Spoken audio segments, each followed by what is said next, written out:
de vous retrouver. Tout homme a un réservoir émotionnel et chaque enfant a un réservoir émotionnel. Il est de la responsabilité de chaque parent de veiller à ce que le réservoir émotionnel de son enfant soit plein. De même qu'un parent responsable se préoccupe de savoir si son enfant a de quoi manger, de cette même manière, tout parent doit veiller à ce que le réservoir émotionnel de son enfant soit toujours plein.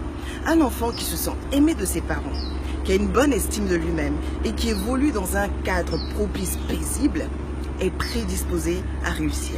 Dans cette vidéo, nous allons voir quelques clés pour développer l'intelligence émotionnelle de vos enfants. Premièrement, il faut un cadre propice. Dans le psaume 23, il est dit « L'Éternel est mon berger, je ne manquerai de rien. Il me fait reposer dans de verts pâturages et il me dirige près des eaux paisibles. Il restaure mon âme. » Les eaux paisibles représentent un environnement dans lequel la brebis s'épanouit et se repose. De même, il faut créer un climat familial qui est paisible. Si vous vivez en couple, que vous avez des différends avec votre conjoint, vous pouvez discuter, mais sans vous disputer, il faut absolument éviter de se disputer devant les enfants. Se disputer devant les enfants, c'est très efficace pour les détruire, les briser et leur donner une insécurité intérieure. Donc, si ça vous arrive quand même de vous disputer devant les enfants, changez ce citron en limonade. Réconciliez-vous aussi devant vos enfants. Vous allez leur donner un bel exemple. Le bon couple forme les bons parents. Deuxièmement, il faut accepter votre enfant. Votre enfant n'est pas parfait, il est en chantier. Il faut se préparer moralement à ce que votre enfant fasse des gaffes. Tout le monde a fait des gaffes quand il était enfant. Et vous-même, vous en avez fait quand vous étiez enfant. C'est normal que vos enfants fassent des gaffes. Il faut les accepter tels qu'ils sont. Vous avez désiré une fille, vous avez eu un garçon, acceptez votre garçon. Vous avez désiré un enfant qui est très brillant en maths, vous avez eu un enfant qui a eu une intelligence linguistique développée, acceptez votre enfant. Acceptez-le, acceptez son physique. L'acceptation, c'est la base de l'amour inconditionnel. Votre enfant ne doit pas se sentir aimé parce qu'il a de bonnes notes en classe, parce qu'il est à la hauteur de vos attentes. Il doit se sentir aimé et accepté de manière inconditionnelle. Troisièmement, dites à vos enfants que vous les aimez. Dites-leur que vous les aimez. C'est vrai que dans nos traditions africaines, on n'a pas l'habitude de dire qu'on s'aime, mais il faut dire à vos enfants, dites-leur « Oh, je t'aime mon chouchou, je t'aime mon doudou ». Ayez des noms spéciaux pour chacun de vos enfants. Des noms qui vont leur faire réaliser qu'ils sont uniques, des noms qui sont propres à vous et à vous seuls. Dites-leur que vous les aimez, que vous êtes heureux d'être leurs parents. Quatrièmement, ayez souvent des contacts physiques avec vos enfants. Ah ouais, les enfants se sentent vraiment aimés quand on a des contacts physiques avec eux. N'hésitez pas à les prendre dans vos bras, à les câliner, à leur faire des bisous, à leur faire des caresses. Si vous avez de petits garçons, jouez à la boxe avec eux, même ces petites tapes, ces petits coups.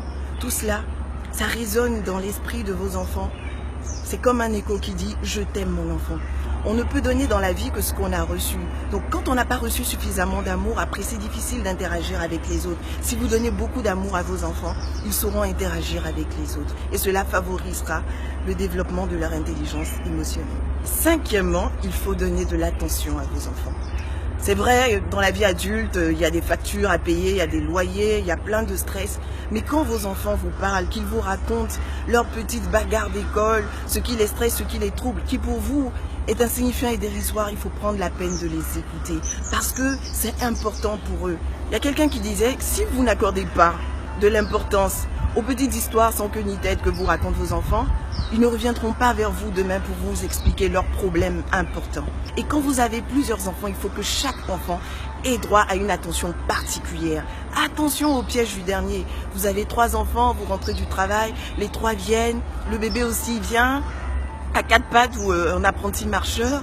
Et les bébés sont des aimants à regard. Vos yeux se portent directement sur le dernier que vous prenez dans vos bras. Oh vieux mon doudou, mon bébé. Et vous oubliez les 2 autres. Ils ne vous le diront pas, mais ils se sentiront frustrés. Efforcez-vous d'accorder la même attention aux autres. Quand vous avez fini de câliner le dernier, câlinez aussi les 2 autres et dites-leur que vous les aimez. Faites des cadeaux à vos enfants. Les enfants, il y a des enfants qui sont très sensibles au langage des cadeaux. Et comme on l'a vu précédemment, un cadeau, c'est pas forcément quelque chose qui coûte cher. Une balle, une corde à sauter peuvent largement faire l'affaire. Si vous avez plus de moyens, vous pouvez leur offrir des choses qui coûtent plus cher. Mais faites des cadeaux à vos enfants. Il ne faut pas forcément attendre les anniversaires ou Noël, des occasions spéciales.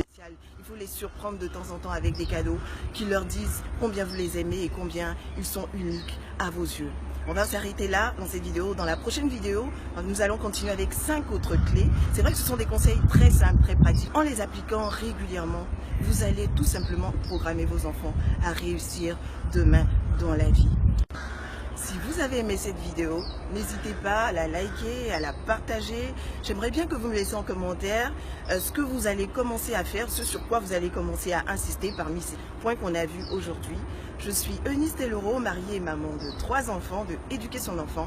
Je viens pour encourager les parents d'aujourd'hui et inspirer les parents de demain. À très bientôt.